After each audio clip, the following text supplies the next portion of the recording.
ಶಾಂತಿ. ತಂದೆಯನ್ನು ನೆನಪಿರೋ ಮಧುರ ಮಕ್ಕಳೇ, ತನುಮನಧನದಿಂದ ಸೇವೆ ಮಾಡೋಣವೇ. ಪರಸ್ಪರ ಪ್ರೀತಿಯಿಂದ ಏಕಮತದಿಂದ ಸಹಸ ಮಕ್ಕಳದು ಸಹಯೋಗ ತಂದೆಯದು. ಈಶ್ವರೀಯ ಮತದಂತೆ ನಡೆದು ಸತೋ ಪ್ರಧಾನವಾಗೋಣವೇ. ಓಂ ಶಾಂತಿ, ಓಂ ಶಾಂತಿ. ತಂದೆ ಹೇಳುವ ಮಾತು, ಮಕ್ಕಳ ಸೇವೆ ಮಾಡಿ ಜನ್ಮಗಳ ಭಾಗ್ಯ ತಗೊಳ್ಳಿ. ಆದ್ರೆ ಸೇವೆಯಲ್ಲಿ ಪರಸ್ಪರ ಕಿರಿಕಿರಿ ಬೇಡ. ಮನಸ್ಸ ವಾಚ ಕರ್ಮಣ ಜ್ಞಾನ ಹರಡಿ. ಪ್ರತಿದಿನ ಪ್ರಶ್ನೆ ಮಾಡೋಣ, ನಾವು ಕಲ್ಯಾಣ ಮಾಡ್ತಿದ್ದೀವ? ಒಟ್ಟಾಗಿ ನಡೆದರೆ ಸೇವೆ ಬೆಳೆದೀತು. ಉಪ್ಪು ನೀರಿನಂತೆ ವರ್ತಿಸಬೇಡ. ತಂದೆ ಹೇಳುತ್ತಾರೆ, ಒಬ್ಬರೇ ಏನೂ ಆಗೋಲ್ಲ, ಸಂಘಟನೆಯೇ ಶಕ್ತಿ. ಸಲಹೆ ತೆಗೆದುಕೊಂಡರೆ ಕೆಲಸ ಬರಲೋಕ ಕಂಬರ ಗುಣಾಗಿ ಬಿಡುತ್ತದೆ. ಸೇವಾ ಕೇಂದ್ರ ತೆಗೆಯೋಕೆ ಮಕ್ಕಳ ಸಾಹಸ ಮೊದಲೇ ಬೇಕು, ನಂತರ ತಂದೆಯ ಸಹಯೋಗ ಧಾರೆ ಹರಿ. ಆತ್ಮ ಹೇಳ್ತದೆ, ಬಾಬಾ ಮರೆತು ಹೋಗ್ತೀವಿ. ತಂದೆ ಹೇಳ್ತಾರೆ,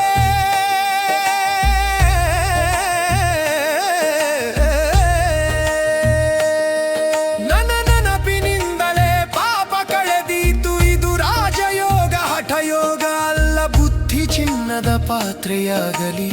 ತಂದೆಯ ಹಾಲು ತುಂಬೋದುಕೆ ಸಂಸಾರ ನೆನಪು ಬಂದ್ರೇನು, ತಕ್ಷಣ ಬುದ್ಧಿ ತಂದೆಯ ಕಡೆ ಸೇರಲಿ. ಮಾಯೆಯ ಜತೆ ಯುದ್ಧ, ಮಾಯೆಗೆ ಸೋತರೆ ಸೋಲು. ನೀಲೆಗೆದ್ದರೆ ವೈಕುಂಠ ರಸ. ಕರ್ಮೇಂದ್ರಿಯಗಳಿಗೆ ಜಾಗೃತಿಯಾಗು, ಒಳ್ಳೆಯತನದಲ್ಲಿ ಡಿಫೆಕ್ಟು ಬೇಡ. ಸಹೋದರ ಸಹೋದರಿಯ ಸಂಬಂಧ ಬಿಡಿ. ಯೋಗ ಕೇವಲ ನಿರಾಕಾರ, ಶಿವನೊಂದಿಗೆ ಇಡಿ. ವಿವಾಹದ ನಿಮಂತ್ರಣ ಬಂದರೂ ಹೋಗಿ ಜಮಾನ ಕೊಡಿ. ಮರಣ ಬಾಗಿಲಲ್ಲಿ ನಿಂತಿದೆ ಎಂದು ಹೇಳಿ ನಿಂದನೆ ಬರಲಿ, ಚುಚ್ಚುವ ಮಾತು ಬರಲಿ, ನಮಗೆ ತೊಂದರೆ ಇಲ್ಲ. ಏಕೆಂದರೆ ಸೇವೆಯ ಭಾಗ್ಯವೋ ದೊಡ್ಡ ಭಾಗ್ಯ. ನಾವು ಎಲ್ಲರೂ ವಾನಪ್ರಸ್ಥದಲ್ಲಿ ಮರಳಿ ಹೋಗೋ ಪ್ರಯಾಣ ಶುರುವಾಗಿದೆ. ತಂದೆ ಹೇಳ್ತಾರೆ, ಇನ್ನು ನನ್ನನ್ನೇ ನೆನಪು ಮಾಡಿ. ದೇಹಾಭಿಮಾನ ಬಿಡಿ. ಪಾಪ ತಗಿಟ್ಟು ತಲೆಯ ಮೇಲೆ ಇದೆ.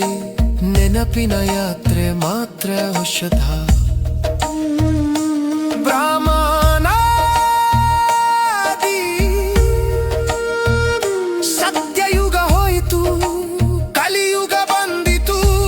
ಹೊಸ ಪ್ರಪಂಚ ಬರೋಕೆ ತಂದೆ ಬಂದಿದ್ದಾರೆ. ಪತಿತ ಪಾವನವರು ನಮಗೆ ಧನ ಮಾಲೀಕತ್ವ ಕೊಡುವರು. ಎತ್ತಿನ ಜನ್ಮಗಳ ಖಜಾನೆ ತುಂಬಿಸುವವರು. ವರದಾನ ಹೇಳ್ತಾರೆ, ಲಕ್ಷಣ ಬ್ಯಾಲೆನ್ಸ್ ಮಾಡೋ ಕಲೆ ಕಲ್ತಿ. ತಂದೆ ಸಮಾನ ಸಂಪನ್ನರಾಗು, ಸಂಕಲ್ಪ ದೃಢವಾಗಲಿ. ಸ್ವದರ್ಶನ ಚಕ್ರ ತಿರುಗಲಿ. ಸ್ಲೋಗನ್ ಸೇವೆಯ ಭಾಗ್ಯ ಸಿಕ್ಕರೆ ಎಲ್ಲಕ್ಕಿಂತ ದೊಡ್ಡ ಭಾಗ್ಯ.